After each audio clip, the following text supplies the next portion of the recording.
आज हम आप लोगों को राम नाम के जाप से संबंधित एक और महत्वपूर्ण जानकारी देने जा रहे हैं, जो कि आप लोगों को बताएगी कि जो राम नाम का जाप करने वाले साधक होते हैं,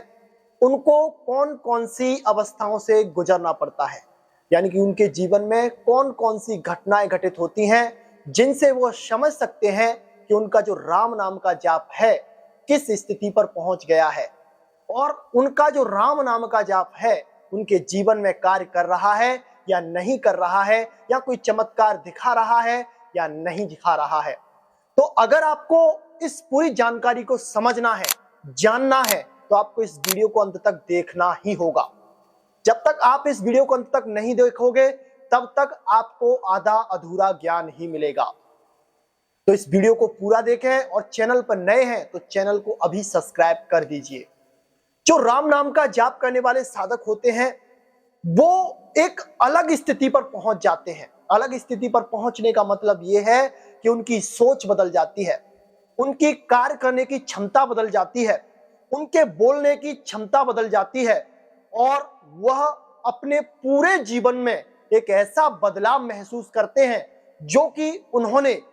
बचपन से लेकर जवानी तक कभी भी ऐसा उन्होंने अपने जीवन में बदलाव महसूस नहीं किया होगा। यानी कि उनकी जितनी अवस्था होती है, उतनी अवस्था के बीच में ऐसा बदलाव उन्हें देखने को नहीं मिलता है।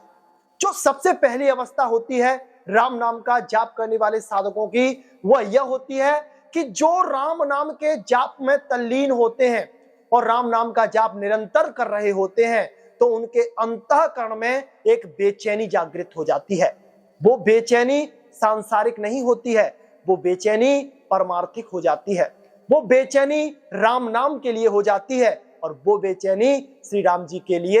हो जाती है। संसार के लिए जो बेचैन होता है, अपने सुख चैन को खोता है, तो एक ना एक दिन वो अपने आप को ही संसार में खो देता है, और अंततः गत्वा वह अधोगति को प्राप्त होता है। लेकिन जो भी राम के लिए, राम नाम के लिए अपने आप को खोता है और राम नाम के लिए बेचैनी अपने अंदर लाता है, उस पर प्रभु श्री राम जी की कृपा होती है, और उसको इस लोक में तो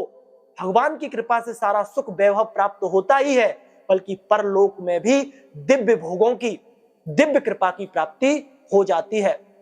तो उनके अंदर एक ऐसी बेचैनी आती है कि वो राम नाम का जाप किए बगैर, साधना किए बगैर, भगवान के मंदिर जाए बगैर रह ही नहीं सकते। और भगवान के सामने जाकर उनके अंदर से आर्त भाव जागृत होने लगता है, यानी कि भगवान को देखकर उनके नेत्रों से अश्रु आने लग जाते हैं। तो ये सबसे बड़ा एक संकेत होता है उनकी अवस्था का, कि वो जाप जो कर रहे हैं, उनका जाप सही अवस्था में जा रहा है और उनकी उन्नति हो रही है राम नाम के जाप में,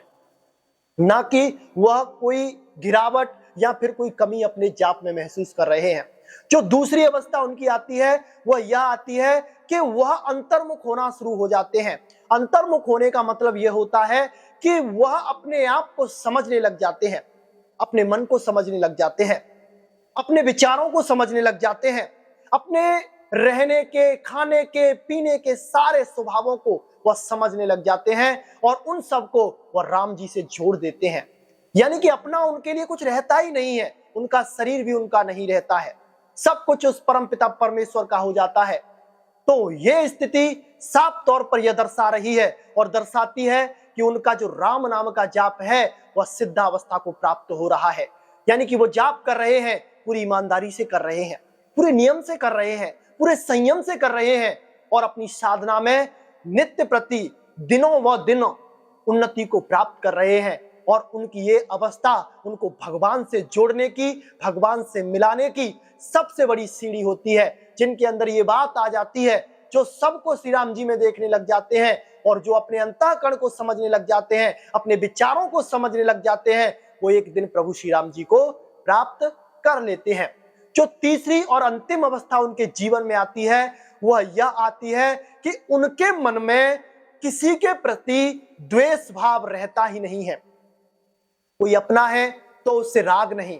कोई पराया है तो उससे कोई द्वेष नहीं, सबको वो समान दृष्टि से देखने लग जाते हैं,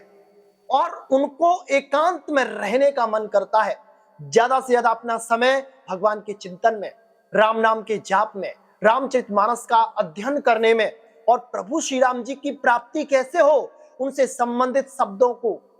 सत्संगों को और उनसे संबंधित जितने भी धाराएं हैं, जितने भी पंथ हैं, उन सारे ज्ञानों को खोजने की वह कोशिश करते हैं और उसमें वह अपने लिए जो लायक चीजें होती हैं उन चीजों को ग्रहण करते हैं। जिस तरह से जब अनाज को सूप में छाना जाता है या चलने में छाना जाता है तो उसमें से जो गंदगी होती है वो बाहर निकल जाती है और उसमें